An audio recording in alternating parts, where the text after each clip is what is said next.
예수님은 먹는 것을 굉장히 좋아하셨다고 성경에 쓰여져 있는데 여러분들 알고 계십니까? 예수님의 첫 번째 기적은 혼인잔치집에서였습니다. 그냥 다녀오기만 하고 아무것도 안 드시고 기적만 베풀고 오신 것이 아니었을 것입니다. 그들과 함께 서로 축복된 자리에서 드셨고 또 마셨고 또 그곳에 포도주가 떨어진 것을 보면서 안타까워 여기시면서 첫 번째 기적을 베풀어 주지 않으셨겠는가 하는 생각을 해봅니다. 오병이어의 기적도 그렇습니다. 사람들하고 만나셨는데, 그리고 특별히 설교하셨는데, 그리고 어떻게 살아야 영생을 얻을 수가 있는지 그들을 잘 이끌고 안내했는데 저녁 때가 되어서 먹을 것이 떨어졌고 이 불쌍한 백성들을 어떻게 할 것인가? 오병이어의 기적을 베풀어 주셨던 것이죠. 너희들이나 먹어라, 이러지 않으셨을 것입니다. 식탁 공동체를 마련하셨고 주님께서도 그들과 함께 먹고 즐기면서 함께 좋은 자리를 마련하셨겠구나 하는 생각을 해보았습니다. 최후의 만찬도 그렇습니다. 우리들은 최후의 만찬을 기념하면서 성찬식을 진행합니다만, 성찬식을 할 때는 떡이 이만하고 그리고 포도주 잔도 요만하겠습니다만, 진짜 2000년 전 최후의 만찬도 그렇겠는가? 전혀 그렇지 않다는 것입니다. 굉장히 큰 떡을 그리고 많은 포도주를 놓고 예수님께서는 그들과 함께 식탁 공동체를 마련하셨다고 하는 것이죠. 부활하신 예수님도 그렇습니다.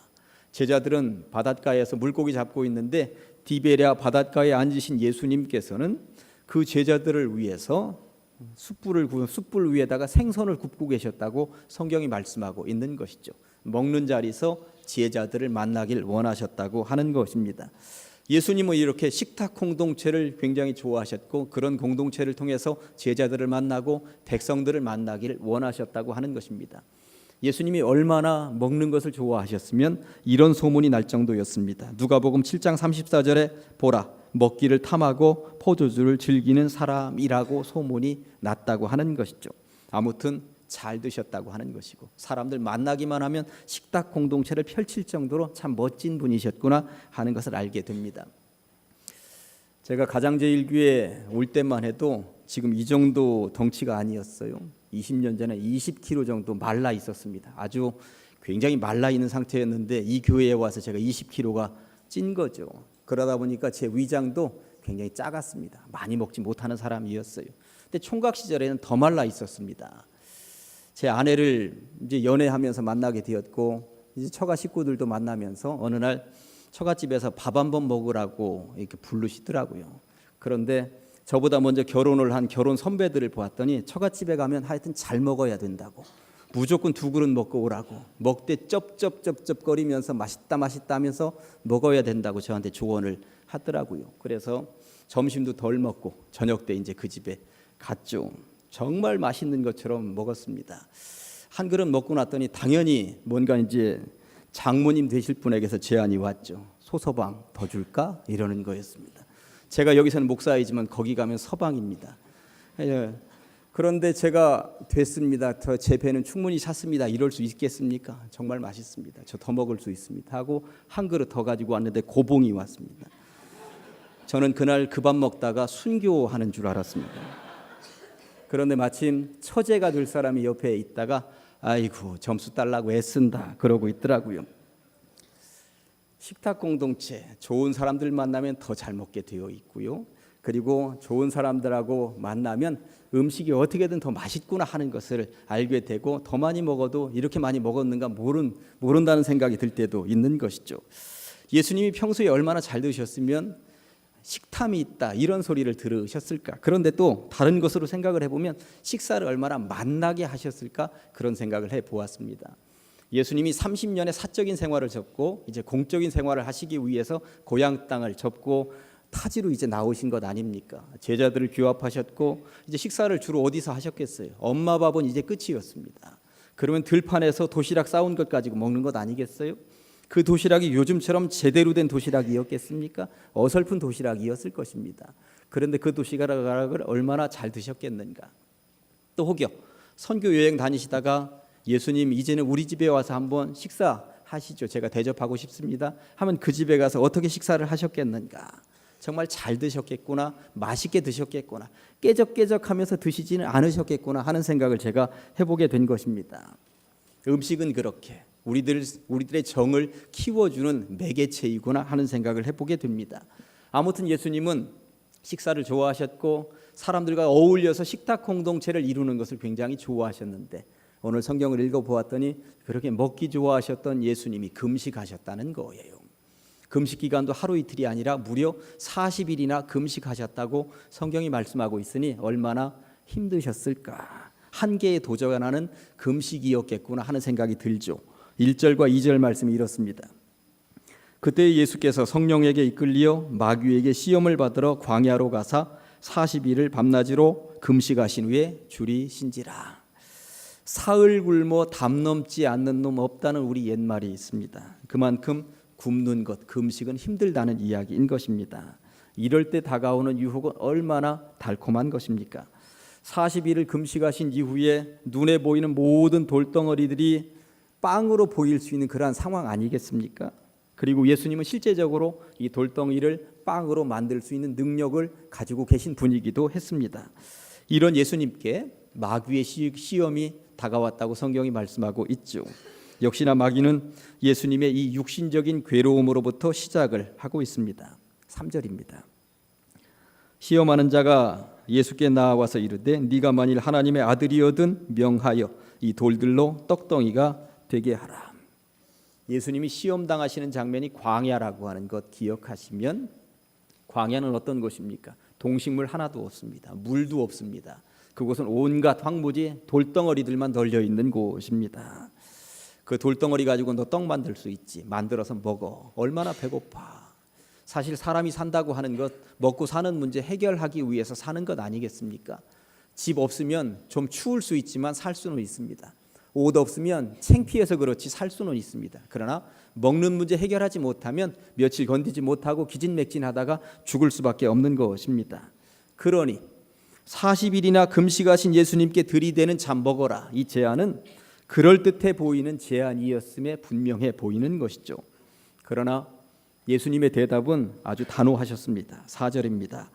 예수께서 대답하여 이르시되 기록되었으되 사람이 떡으로만 살 것이 아니요 하나님의 입으로부터 나오는 모든 말씀으로 살 것이라 하였느니라. 아멘. 예수님의 대답은 무엇을 말씀하고 계신 것입니까? 내가 빵 만들어 먹을 수 있지. 이 돌덩이 빵 만들어서 먹을 수 있어. 잠깐의 육신의 배고픔을 채울 수 있지.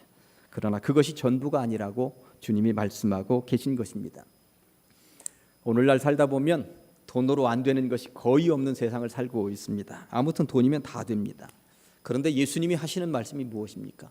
돈으로 안 되는 게 분명히 있다는 것이죠. 영원한 생명, 영생 문제 돈으로 안 됩니다. 돈으로 저 천국을 살 수 있다면 부자들은 다 갈 것입니다. 그러나 돈 가지고 안 되는 것이죠. 저 천국의 문제 돈으로 해결할 수 없다는 것입니다. 예수님께서 어느 날 몰려오는 사람들에게 오병이어의 기적을 베풀어 주셨습니다. 오병이어의 기적을 베푼 이후에 온 동네방네 소문이 다 쫙 퍼졌죠. 어떤 소문이 퍼졌을까요? 저 양반 따라다니면 굶지는 않는다라고 하는 소문이었습니다. 예수님 당시가 얼마나 가난하던 시절이었는지 한번 생각을 해보세요. 우리나라 1960년대, 70년대도 그렇게 찢어지게 가난했는데 2000년 전은 얼마나 더 가난했겠습니까? 부자들, 권력자들이나 겨우 세 끼 먹을까? 일반 서민들은 잘하면 두 끼, 하루 한 끼 먹으면 만족하던 시대였습니다. 그러니 일용할 양식 하루 한 끼만이라도 하나님 주십시오. 예수님이 주기도문에 이런 기도 알려주신 거거든요. 그렇게 찢어지게 가난하던 시절에 예수님이 오병이어의 기적을 베풀어 주시는 것 보면서 사람들은 저 양반에게는 뭔가 있다. 하여튼 따라다니면 굶지는 않는다. 우리 굶는 문제, 가난한 문제 이것만은 해결한다.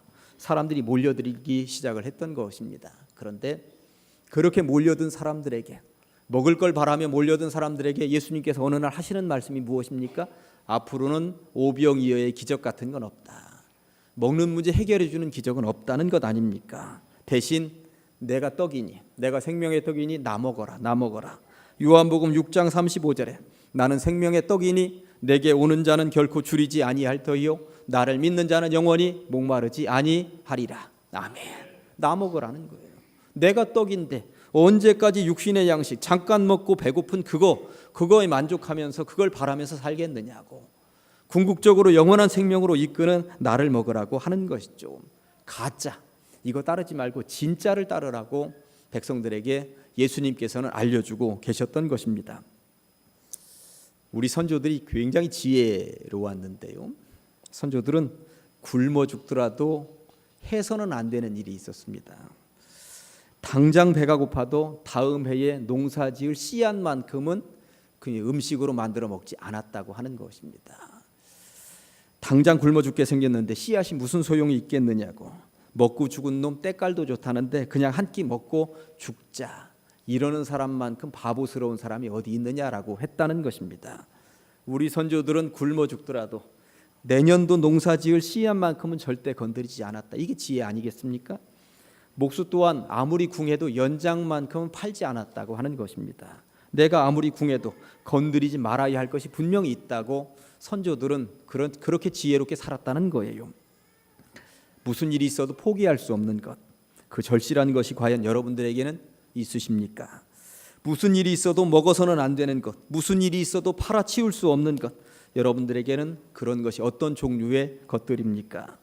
예수님께 있어서는 하나님께서 우리들에게 주신 그 말씀이라고, 이 말씀 붙잡고 살아야 되는데 그거 놓쳐서는 안 되는 것이라고, 어떻게 내가 사탄이 차려놓은 밥상을 덥석덥석 받아 먹이면서 잠깐의 배고픔을 해결할 수 있겠느냐고, 그 밥상은 받을 수 없는 것이라고, 하나님이 차려주신 밥상이 분명히 있을진데 그 밥상 먹겠노라고 단언하신 예수님, 이를 통해서 우리는 뭔가 교훈을 얻어야 되는 것이 아니겠습니까?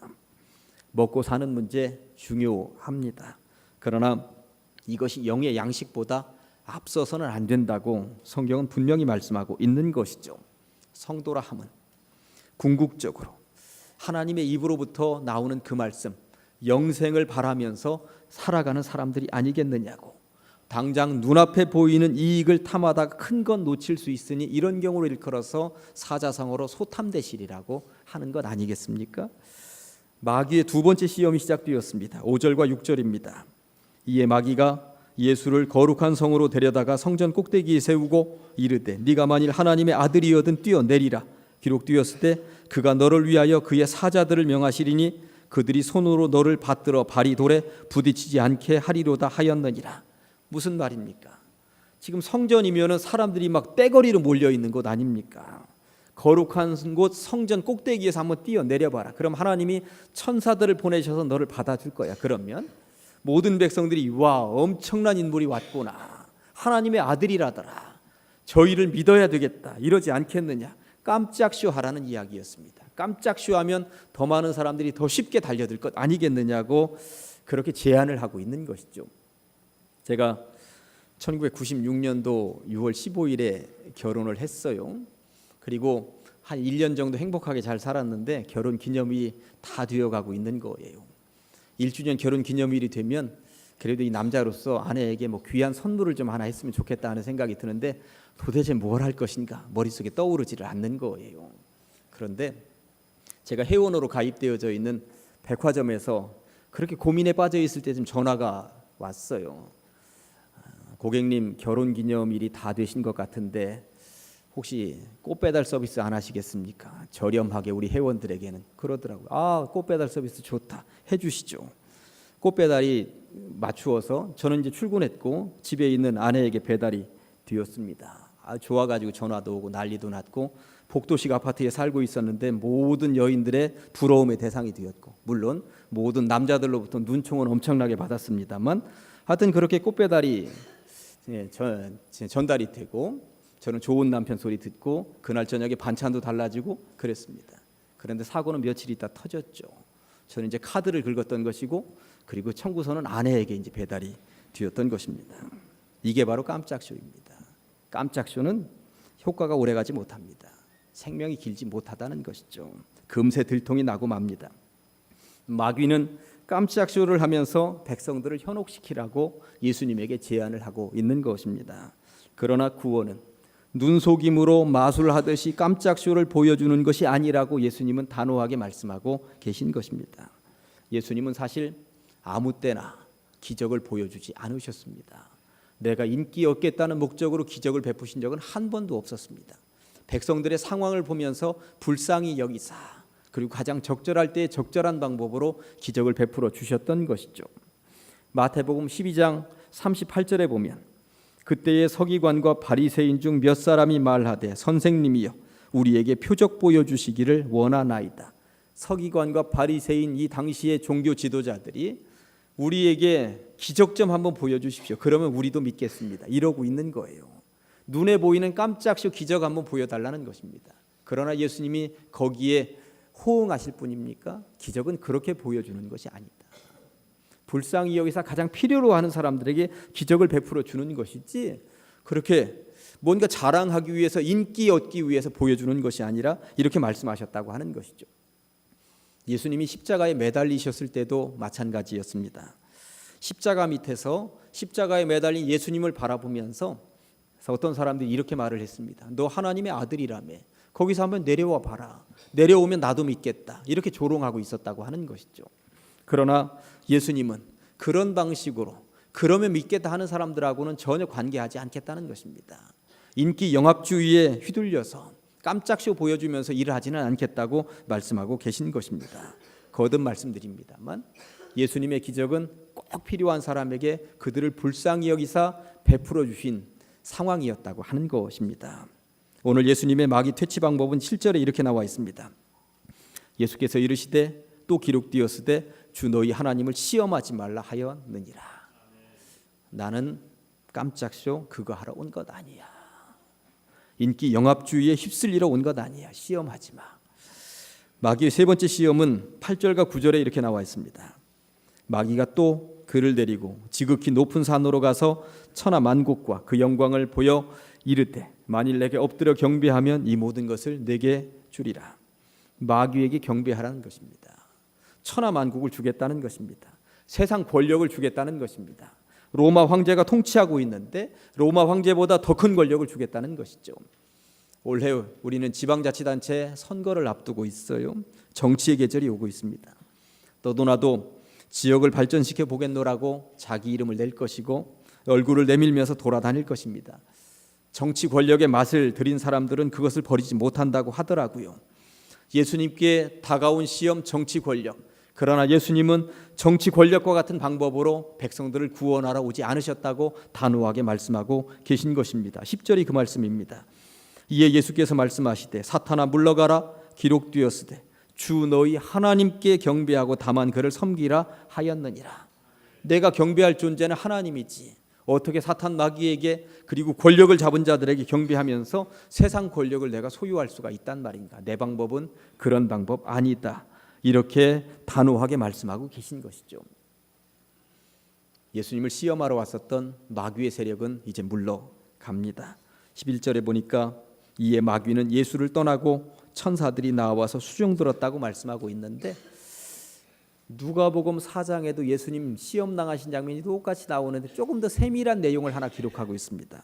누가복음 4장 13절에 보니까 마귀가 모든 시험을 다한 후에 얼마 동안 떠나니라. 얼마 동안 떠나니라. 얼마 동안이라고 하는 이 말을 집중해서 보면 또 오겠다는 것입니다.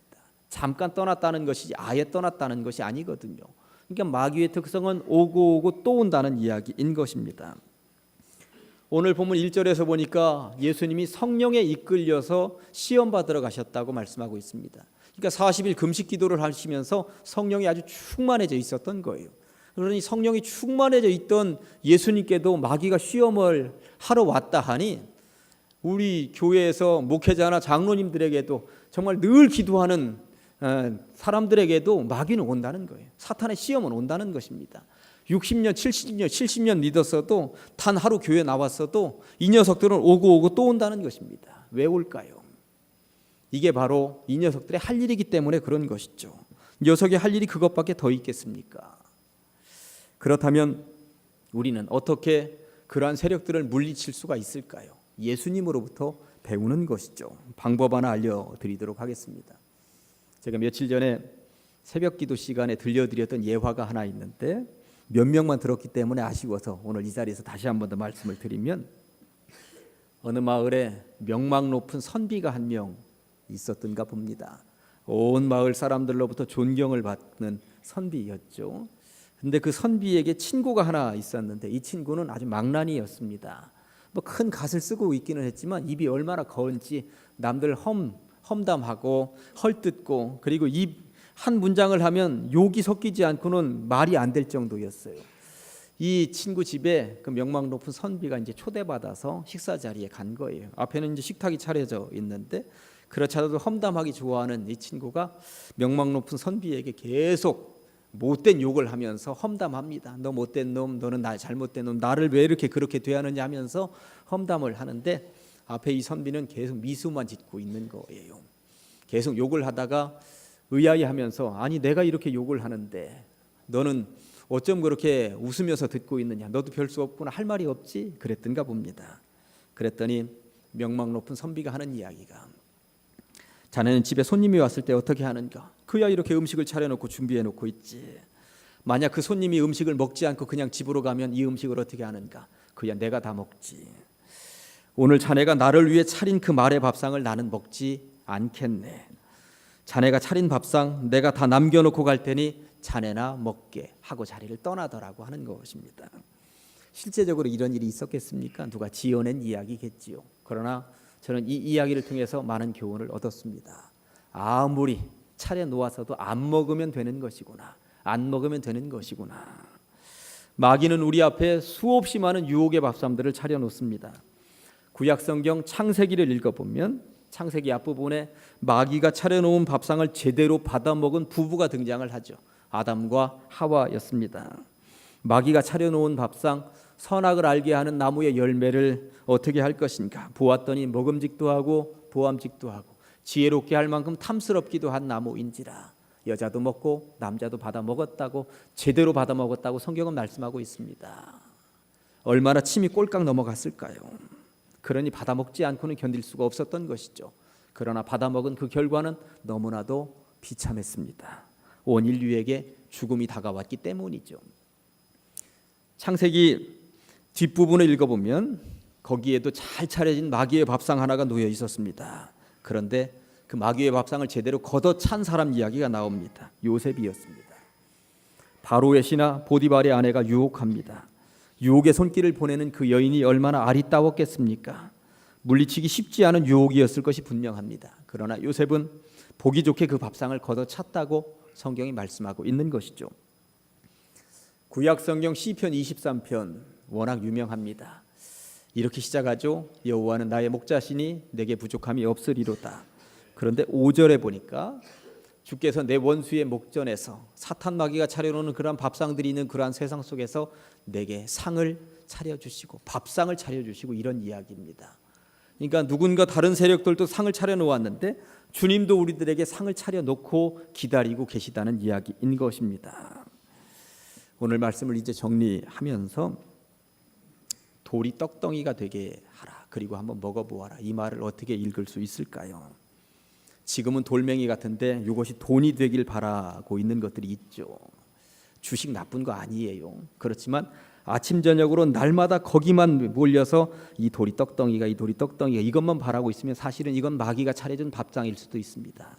젊은 사람들 비트코인에 매여 있다고 그러더라고요. 비트코인 사실 투자할 수 있는 좋은 적기일 수 있습니다. 그런데 시간만 되면 잠도 못 자고 출근해서도 밥도 못 먹고 거기에만 매달려 있으면 이 돌이 떡덩이가 이러고 있으면 이게 누가 차려놓은 밥상일까요? 하나님의 말씀도 있고 예배도 있고 예배 시간에도 스마트폰 열어서 그걸 쳐다보지 못하면 견디지 못할 정도로 거기에 매여 있다면 어떻게 되는 것일까요? 저는 볼 때 우리들로 하여금 그렇게 휩쓸리게 하는 이 돌이 떡덩이가 되었으면 좋겠다 생각하고 있는 것들이 너무나도 많이 깔려 있는데 그것 때문에 말씀을 놓치고 산다면, 예배를 놓치고 산다면, 기도를 놓치고 산다면 사탄의 밥상만 받아먹고 있는 것 아니겠습니까? 성전 꼭대기에서 뛰어봐라. 인기 얻을 것이다. 인기에 영합하기 위해서 예배 자리에 앉아있고 인기, 아랫사람들의 인기 얻기 위해서 기도의 자리에 앉아있고 그렇다면 안 되는 것 아닙니까?